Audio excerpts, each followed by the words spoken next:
What's going on, everyone? This is Adam and Craig with Grandstand Golf. In this show, we're talking overview and picks for the 2020 Cyprus Showdown.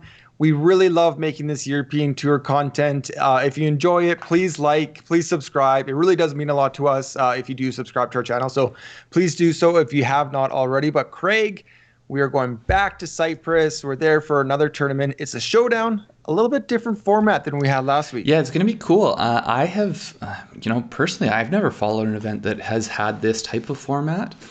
It's also interesting returning to the same course, I think, 2 weeks in a row, because it's rare that you get to see. I mean, there are some people who weren't playing last week, but most of these guys we saw last week. So it's rare you get to have such a direct idea as to how they're going to play this specific course in the form that they're in right now.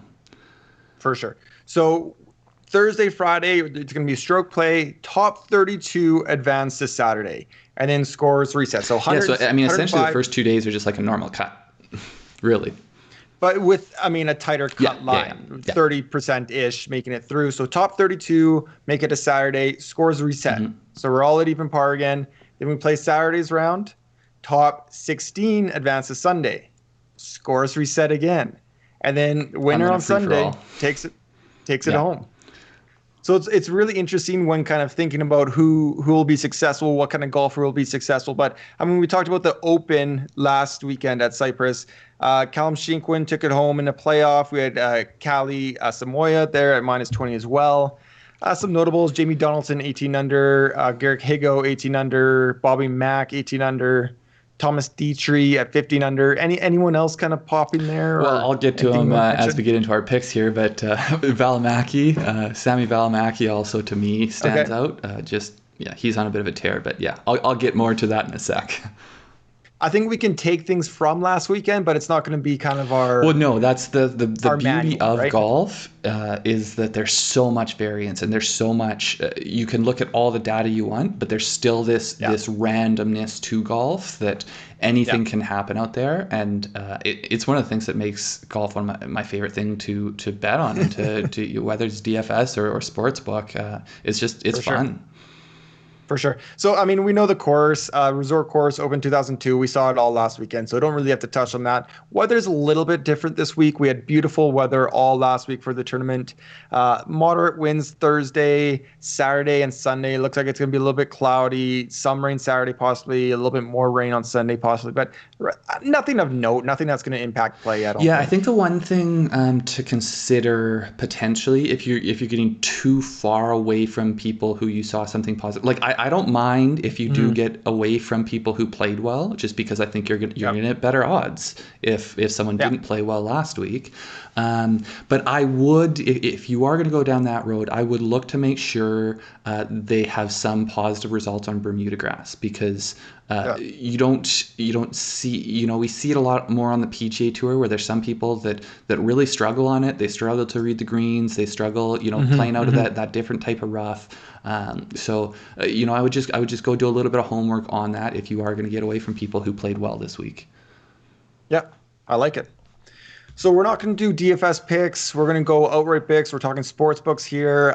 Going with my first one, Rasmus Højgaard, 33-1. Speaking of Bermuda grass, he was just in Bermuda, so he didn't play the Cyprus Open.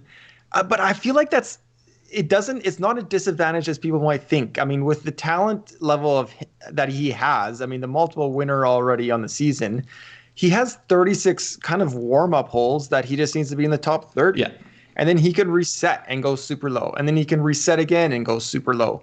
But the one thing I did like when I was kind of looking into his better results on the season is not only is he a proven winner, but he can go low in round 4.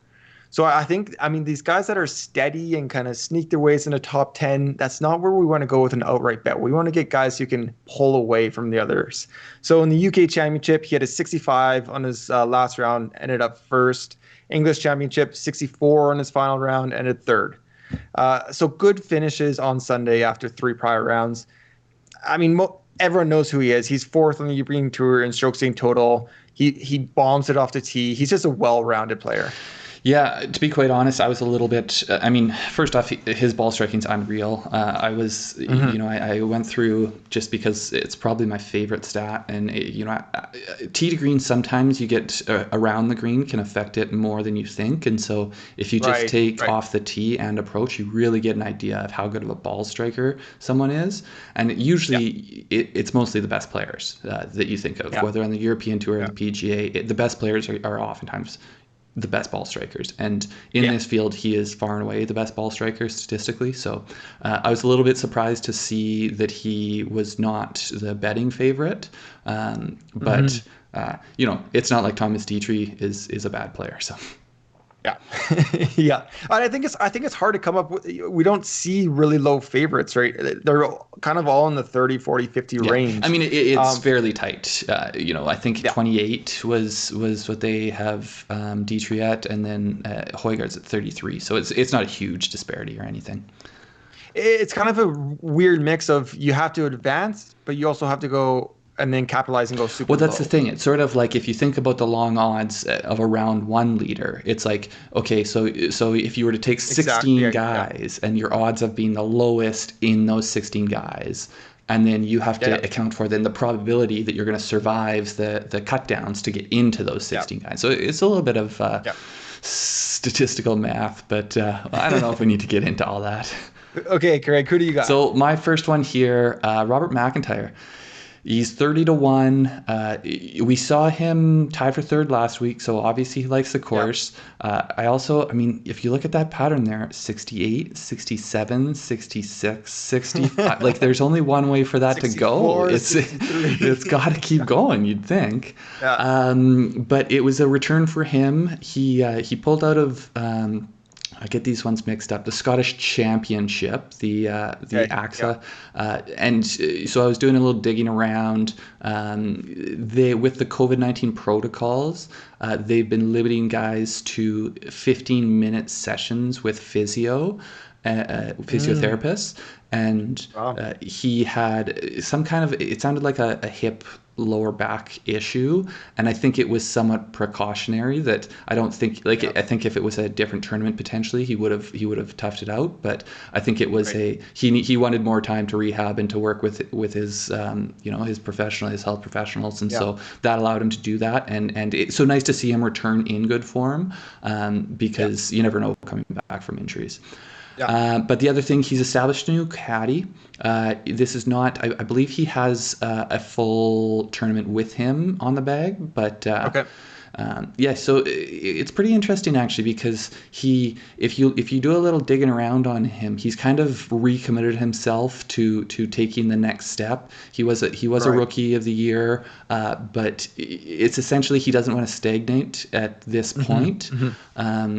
He doesn't have any European Tour wins yet, and so I think that's one of the things, is that he wants to break through and make sure that this is not going to be his ceiling. And so he's kind of moved. He had the caddy that he was on the Challenge Tour with, and had had on the bag for this first year on the European Tour, but he's kind of moved up to one of the longtime pros. And then last thing, he's, as I was looking around at ball striking, he's one of the best in the field. I think he is fourth potentially, but Højgaard's well out in front, and then there's a cluster of 3 or 4 guys who are within couple hundredths of the stroke. So lots of reasons to like a top ball striker. Yeah, I like MacIntyre. I like him. He's just one of those guys I cheer for, even if I don't have him in a DFS lineup or an outright bet. I love how he improved every day through the Open at Cyprus. I kind of feel like nothing but good vibes going into the showdown. I don't know if you saw the highlights as well, but he also got robbed. He hit a pin, maybe like a foot up the pin. It's one of those ones that could have hit the pin and jarred, but kicked 25 feet back off the green. So, when you miss the playoff by 2 strokes, that could have jarred. That's the difference. Oh, yeah. Absolutely. Anyways, jumping into yours. Only giving 2 picks this week. My second one is Gavin Green to win outright 40-1. I think he was one of your DFS plays, or he was last week. I forget if I had him as the top 10 or where I had him, but I did like him last week. Yeah, I think I was telling you on the Wednesday night Twitch show, or maybe it's just after when we were talking about ourselves. I'm like, Craig, I'm looking on his Instagram and he's still not in Cyprus. He's Like, boarding a plane to get in for his tea time. I think he's in Abu Dhabi, or I wasn't. I had to go back and look, but he barely got in. I think Wednesday night before the tournament. Um, Still played the tournament, but he went 75 in his first round, as you can expect. He'd probably never even walked a course. A little discombobulated.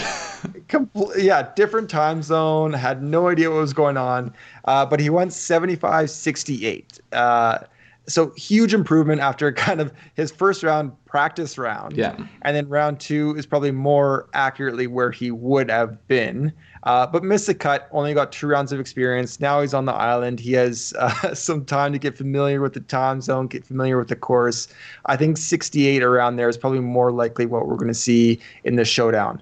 And he's just one of these guys that his caliber is much higher than kind of where he has been, or that tournament missing that cut. There's more to the story than missing that cut. Ranks 4th in the European Tour in scoring average. So he can go low. He scores well. He can go low.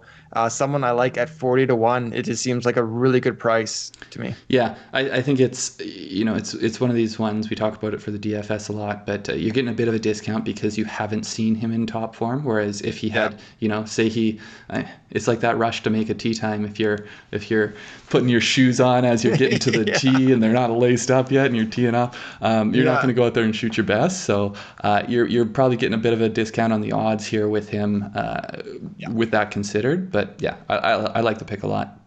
Yeah. My last one here, I've got Sami Välimäki. He is 30-1 to win. I honestly just love this guy's game. He's a 22-year-old, just turned 22. He was tied for 6th last week. All rounds, high round of a 68. Everything was low. This guy just has so much game. He is developing so quickly. I think it's very hard to figure out where this guy's ceiling is. He was a top 10 amateur before he turned pro in 2018. He's a proven winner. Turned pro 2018, 2019, he was on the Pro Golf Tour. He won 4 times there. Came onto the European Tour this year, won in his 6th start. So, when you're looking at, depending on where you're going with any kind of play, if you're looking at winning outright, you do want people who are going to close wins, and 100%. And he's proven that. Especially if it's an 18-hole tournament that you have to win. I mean, you have to go out and win it, and you want those guys that will, kind of almost treat it like a match play, but step on their throat, not let anything go. Aggressive players, yeah. And he is for sure that. His recent form's awesome. He's been tied for 13th or better in 5 of his last 7.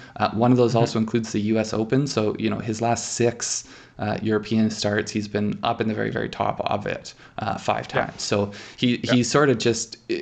It's hard to figure out how good this guy is because he's so young and improving so fast. I looked through his stats. He's a top putter, one of the best putters on the European Tour. But his ball striking is continuously improving. He is, his numbers over the last couple of months. If he had those all season, then he would be in the upper echelon of ball strikers as well. So it's really just hard to figure out how good. It's a little bit like Matthew Wolff on the PGA Tour, where you can't look at, you look at season-long data and it's like, well, that's not really representative of what we've seen from this guy in the last couple of months. And I just feel the same way with Sami. Yeah. I mean, it's hard to get there. It's a shorter odds, but I mean, he's also proven it with his play, and it's tough for me to, I don't know about that. I agree with Matthew Wolff, but then we saw Matthew Wolff kind of blow up at the CJ Cup because, I mean, sometimes inexperience can bite. There's volatility to it. Yeah, exactly. All right. Any other picks you guys think?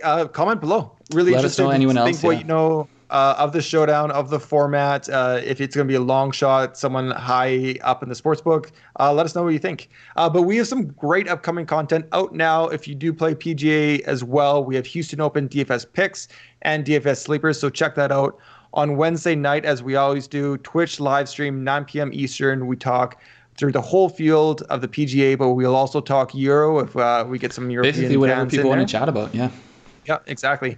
And then coming up, little tournament, Masters.